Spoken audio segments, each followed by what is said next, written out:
Hello, जय हिंद दोस्तों। कैसे हैं आप लोग। माँ Gayatri study point official YouTube channel पर आपका स्वागत है। तो आइए दोस्तों, आज हम राजनीति शास्त्र का बहुत ही मोस्ट इम्पोर्टेंट टॉपिक जो है लेसन 7, जिसमें हम लोग समझेंगे कि देसी रियासतों का भारत में विलय, यानी कि देसी जो कुछ रियासत था, यानी कि कुछ राज्य था जो कि भारत में मिलना नहीं चाह रहा था, लेकिन हम उसको मिलाने का प्रयास यहाँ के कुछ नेताओं ने किया है। तो उसी समझेंगे आखिर किस तरह से उसको मनाया गया और भारत के राज्यों का संघ बनाया गया। तो आइए शुरू करते हैं। देखिए क्या कहता है। चैप्टर का नाम है देसी रियासत को भारत में विलय, यानी कुछ रियासत ऐसा था जो कि भारत में मिलना चाहता नहीं था, उसको भारत में मिलाने का प्रयास किस तरह से किया गया था, ये देखते हैं। तो कहता है कि रियासतों को भारत में शामिल करने के लिए सरदार वल्लभ भाई पटेल के नेतृत्व में रियासती मंत्रालय बनाया गया। देखिए, यानी कि इसको जोड़ने के लिए एक रियासती नाम का मंत्रालय ही बना दिया। यानी कि रियासती मंत्रालय मतलब जो रियासत नहीं मिलना चाहता उसको किसी तरह से कन्विंस करके भारत जो राज्यों का संघ है उसमें उसको मिला लेंगे। इसीलिए देखिए, सरदार वल्लभ भाई पटेल को प्रधानमंत्री तो नहीं बनाया गया, लेकिन भारत का प्रथम गृह मंत्री बनाया गया। गृह मंत्री ने घर के मामला का कोई बात होगा तो वही संभालेगा।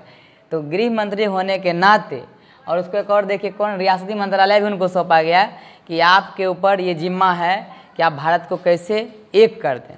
जैसे जर्मनी का एकीकरण में बिस्मार्क की भूमिका जितना महत्वपूर्ण है, ठीक है, इटली के एकीकरण में मेजनी का जितना महत्वपूर्ण भूमिका है, उसी प्रकार भारत का यदि एकीकरण किया गया है उसमें यदि किसी की महत्वपूर्ण भूमिका है तो वो कौन है, सरदार वल्लभ भाई पटेल है। इसीलिए देखिए कि सरदार वल्लभ भाई पटेल को इंडिया का आयरन मैन, लौह पुरुष कहा जाता है। ठीक है, तो याद रखिएगा, ये इंडिया के प्रथम गृह मंत्री भी थे और इनको रियासती मंत्रालय भी मतलब दिया गया था। ठीक है, तो अभी देखते हैं कि देखिए किस दिमाग से कैसे कैसे करके कुछ देश रियासत को भारत में विलय किया, समझते हैं। कहता है कि जूनागढ़ रियासत, देखिए जूनागढ़ वर्तमान में जो है वो गुजरात राज्य में पड़ता है, जिस गुजरात की राजधानी गांधीनगर है। लेकिन देखिए कि जूनागढ़ रियासत जो है गुजरात में है और गुजरात जो है भारत का सबसे पश्चिम राज्य है। ठीक है, तो अब हम कहेंगे कि भारत के पश्चिम में यदि पड़ोसी देश कौन है तो कौन है, पाकिस्तान है। ठीक है, कौन है, पाकिस्तान है। तो ये जूनागढ़ जो है ये भी चाह रहा था कि हम पाकिस्तान में ही रहें। ठीक है, उसके बाद जम्मू कश्मीर ना तो पाकिस्तान में जाना चाह रहा था ना इंडिया में, वो सोच रहा था कि हमें अकेला एक देश रहें, तो उसका एक अलग मामला था। हैदराबाद भी इसमें मिलना नहीं चाह रहा था इंडिया में। इस सबको देखिए किस तरह से बनाया गया। तो ये जूनागढ़ रियासत जो था वो भी चाह रहा था हम पाकिस्तान में ही रहें, लेकिन उसको किसी तरह से इंडिया में मिलाया गया। तो कैसे, देखिए कहा कि जूनागढ़ रियासत को जनमत संग्रह के आधार पर, देखिए आप कौन संग्रह, जनमत संग्रह, यानी कि जूनागढ़ जो रियासत है उसमें जितने जनसंख्या हैं उस सब से मत लिया गया कि आप लोग ये बताइए कि भारत में रहेंगे कि पाकिस्तान में रहेंगे, मतलब हमसे मिल कर रहिएगा कि हमसे अलग रहिएगा। तो उस वोटिंग में भारत से मिल कर के जो रहने का मतलब मत आया वो अधिक था, वो विजय हुआ। इसीलिए जूनागढ़ रियासत को भारत के गुजरात राज्य में मिला दिया गया। ठीक है, यानी कि जनमत संग्रह के आधार पर वो इंडिया में ही विलय हो गया, मतलब मिल गया। अब आगे बढ़ते हैं तो कहता है हैदराबाद की रियासत को पुलिस करवाया के आधार पर। देखिए हम पहले आपको बता दिए थे कि ये जो सरदार वल्लभ भाई पटेल है कोई साधारण पुरुष नहीं है, इसको इंडिया का आयरन मैन कहा गया। ठीक है, इसीलिए ही पहले क्या कहा कि तुम लोग खुद से मिल जाओ, नहीं तो लास्ट में तुमको मिलना ही पड़ेगा। कैसे नहीं मिलोगे, मिलना तो पड़ेगा ही। तो ये हैदराबादी सब जो था वो थोड़ा अल्टर था, वो कहा कि हम ऐसे नहीं मिलेंगे, कहा कि नहीं मिलोगे तुमको जरूरत मिलना होगा क्योंकि तुम भारत का हिस्सा है। तो क्या क्या उसको देखिए पुलिस कार्रवाई के माध्यम से, पुलिस को कार्रवाई करवा कर रखा, नहीं ऐसे कैसे अलग हो जाओगे, भारत के राज्यों का संघ है, ये यूनाइटेड थोड़ी है कि तुम्हारा मन होगा तो रहेंगे नहीं रहेगा, ऐसा नहीं हो सकता है। भारत राज्यों का संघ है, तुमको इसमें आना पड़ेगा। ठीक है, तो पुलिस कार्रवाई के आधार पर भी लेकिन क्या किया, हैदराबाद को भी भारत में विलय किया गया। बाद में हैदराबाद का, ठीक है, हम इस बात को स्वीकार करते हैं। और फिर क्या हुआ कि भारत में वो विलय हो गया। अब आगे बढ़ते हैं तो देखिए जम्मू कश्मीर का रियासत। जम्मू कश्मीर बहुत नखरा किया, कि मतलब हम चलिए अगर आप में नहीं है तो हम क्या करेंगे कि पाकिस्तान के साथ भी नहीं है, हम एक अलग अपना देश मतलब स्वतंत्र देश हो जाएंगे। तो कहा कि ऐसे कैसे हो सकता है, तुम्हारा उत्तर का क्षेत्रफल नहीं है कि तुम एक स्वतंत्र देश हो जाओ, ठीक है।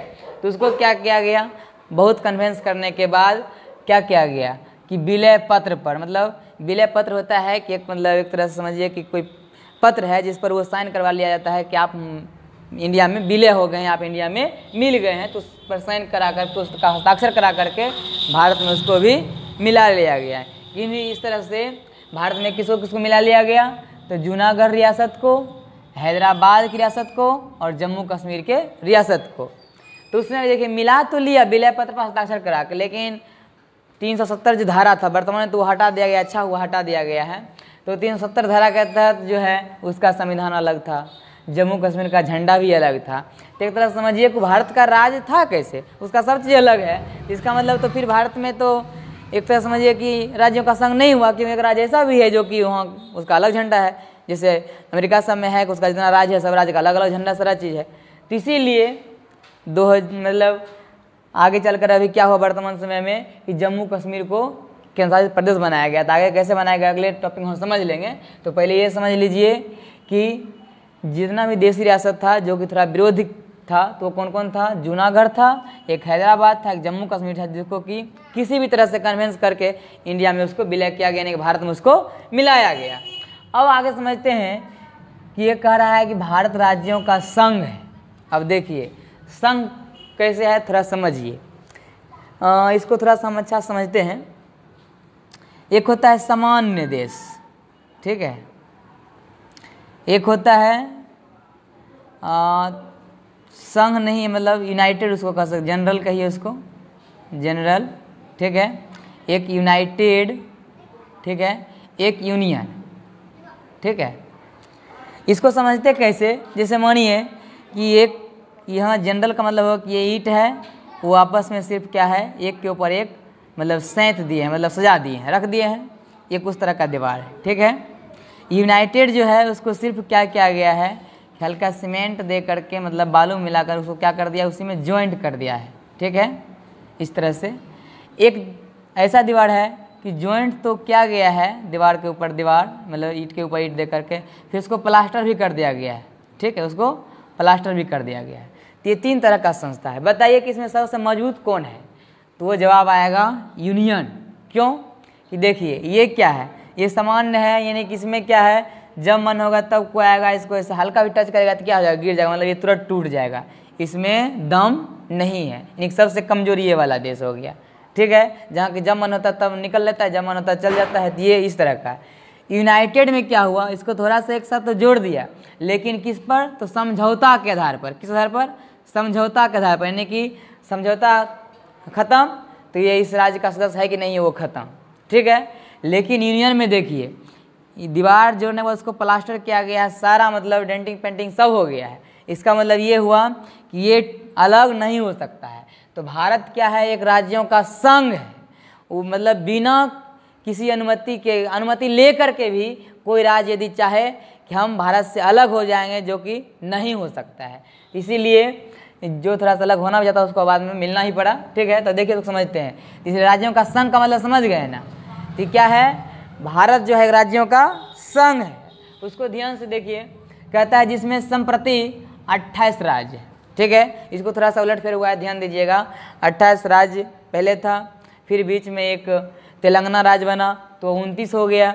फिर क्या हुआ कि जम्मू कश्मीर जो राज्य था उसको, उस पर जो 370 धारा था जिसका कारण उसका संविधान अलग था, उसका झंडा अलग था, उस 370 धारा को हटा करके उसको क्या कर दिया, जम्मू कश्मीर को 2 केंद्रशासित प्रदेश में बदल दिया।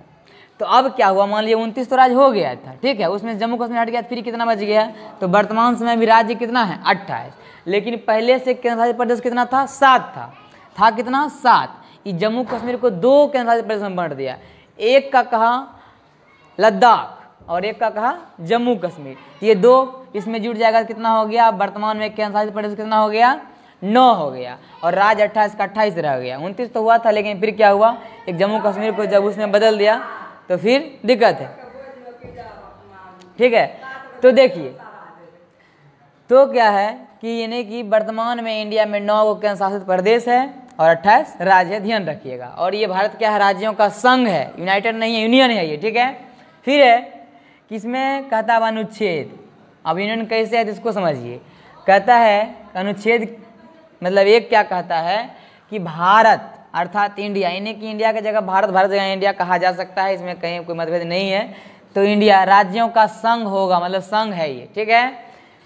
पहला पॉइंट यानी कि राज्य का संघ बता दिए, संघ का क्या मीनिंग होता है, वो मतलब अलग नहीं हो सकता है। दूसरा कहा कि राज्य और उनके राज्य क्षेत्र वे होंगे जो पहली अनुसूची में विनिर्दिष्ट है, यानी कि पहली सूची में राज्य जिसको राज्य दर्शा दिया गया है, उसका एरिया बता दिया गया, यहाँ तक वो स्टेट है तो उसको वहाँ तक रहना पड़ेगा, ठीक है। फिर आगे कहता है कि भारत के राज्य क्षेत्र में अर्जित किए गए अन्य राज्य क्षेत्र समाविष्ट होंगे, यानी कि यदि चाहे तो वो कम्बिनेशन भी उसमें कोई राज्य के साथ है तो हो सकता है, बाद में चाहे तो अलग एक अलग स्टेट बन जाएगा, लेकिन रहेगा इंडिया का ही, ठीक है। तो देखिए अब अनुच्छेद 2 में क्या कहा, इसी बात को बताएगा। फिर अनुच्छेद उसका थोड़ा सा और ज़्यादा व्याख्या करता है, कैसे समझिएगा। कहा कि भारत की संसद को विधि, सॉरी ये अनुच्छेद 2 ही है, तो भारत की संसद को विधि द्वारा ऐसे निर्बंधों या शर्तों पर जो वह ठीक समझे संघ में नए राज्य का प्रवेश या उनकी स्थापना की शक्ति प्रदान की गई है, यानी कि संसद को ये शक्ति मिला हुआ है कि वो चाहे तो नए राज्य का स्थापना कर सकता है, ठीक है। यानी कि कोई अगर चाह रहा है कि नहीं हम एक अलग राज्य अपना बनाए तो वो इसकी स्थापना कर सकता है, इसको शक्ति ये दिया गया। किसमें, अनुच्छेद 2 में ये बात का उल्लेख है, ठीक है। अनुच्छेद 1 में क्या उल्लेख था, भारत राज्यों का संघ है, राज्य और उनके राज्य क्षेत्र वही होगा जो अनुच्छेद 1 में निर्दिष्ट किया गया है, ठीक है। तो इसी तरह से अनुच्छेद 2 क्या कहा कि विधि के द्वारा उसको मतलब संसद को ये मिला हुआ है आदेश कि आप क्या कर सकते हैं कि नए राज्य का प्रवेश बना सकते हैं या उसकी स्थापना कर सकते हैं। अब देखो अनुच्छेद 3 क्या कहता है, उसका और ज़्यादा व्याख्या, तो वो कहाँ से कर सकते हैं, यहाँ क्या करें, नए राज्यों का निर्माण और वर्तमान राज्यों के क्षेत्रों, सीमाओं या नामों में परिवर्तन संसद विधि द्वारा कर सकती है। देखो क्या कहा कि संसद जो है कानून के द्वारा, विधि के द्वारा, नियम के द्वारा क्या कर सकता है कि राज्यों का निर्माण कर सकता है, नए राज्यों का निर्माण वो कर सकता है। जैसे अब देखा तुरंत बताए थे हम कि तेलंगाना एक राज्य नहीं था, वो हैदराबाद में ही मिला हुआ था, लेकिन आंध्र प्रदेश में मिला हुआ था, तो फिर उसको क्या हो गया, तेलंगाना अलग राज्य बन गया, ठीक है। दोनों राजधानी हैदराबाद है, जबकि पहले आंध्र प्रदेश में वो पड़ता था, एक नया राज्य बन गया, ठीक है। जैसे वो एक मतलब राज्य था लेकिन उसको क्या किया, केंद्र प्रदेश बना दिया, तो ये संसद को अधिकार है, ठीक है। और 3 एक नए राज्य का निर्माण कर सकता है। फिर कहता है वर्तमान राज्यों के क्षेत्रों, सीमाओं, यानी क्षेत्र को भी, सीमा को भी, नाम को भी परिवर्तन कर सकते हैं, यानी कि वर्तमान में जो राज्य है तो उसके क्षेत्र में भी आगे पीछे कम ज़्यादा हो सकता है, इसमें उसको करने का अधिकार है संसद को, विधि के द्वारा ऐसा कर सकता है। फिर कहा सीमा भी वो आगे पीछे किस स्टेट का कहाँ तक वो भी कर सकता है, और तो और देखिए नामों का भी परिवर्तन कर सकता है, मतलब नाम भी बदल सकता है। इसका प्रयोग अभी किया गया है जस्ट कुछ दिन पहले, तो देखिए जैसे ये मुगल सराय का नाम क्या रख दिया, पंडित दीनदयाल उपाध्याय जंक्शन। सोचिए जो इलाहाबाद था उसको प्रयागराज कह रहा है, जो फैजाबाद है उसको अयोध्याबाद, मतलब अयोध्या में बदल दिया। तो इस तरह से देखिए क्या कर दिया, नाम बदल सकता है, नाम बदलने का अधिकार संसद को है। लेकिन बहुत देखिए जब ये नाम बदल रहा था तो बहुत दंगा फसाद हो, तो ये दंगा फसाद बिल्कुल गलत है, क्योंकि जब ये संविधान में उसको विधि के द्वारा वो नाम बदल सकता है, उसके सीमा को बदल सकता है, क्षेत्र को आगे पीछे कर सकता है, तो इसमें घबराने की बात नहीं है। यानी कि अनुच्छेद 1 में जो बताया, ठीक है, उसी के द्वारा अनुच्छेद 2 में क्या कहा कि इस पर उसको कुछ आदेश भी मिला और उस आदेश का प्रयोग कर सकता है, किसमें, अनुच्छेद 3 में इसकी व्याख्या है। तो आज हम क्या किए, अनुच्छेद 1, 2 और 3 को समझे और देशी राष्ट्र का भारत में कैसे विलय हुआ, चाहे वो हंस करके हो, रो करके हो, लेकिन होना तो पड़ेगा। क्यों, क्योंकि भारत ये देखिए अनुच्छेद 1 में कहता है राज्यों का संघ है। तो इस तरह से हमने इस पॉइंट को समझने का प्रयास किया। तो आशा करते हैं दोस्तों कि ये वीडियो आपको अच्छा लगा होगा। प्लीज़ ये वीडियो अच्छा लगा है तो माँ Gayatri study point official YouTube channel को लाइक करें, सब्सक्राइब करें, शेयर करें, बेल आइकन को दबाएं, कमेंट करें। धन्यवाद।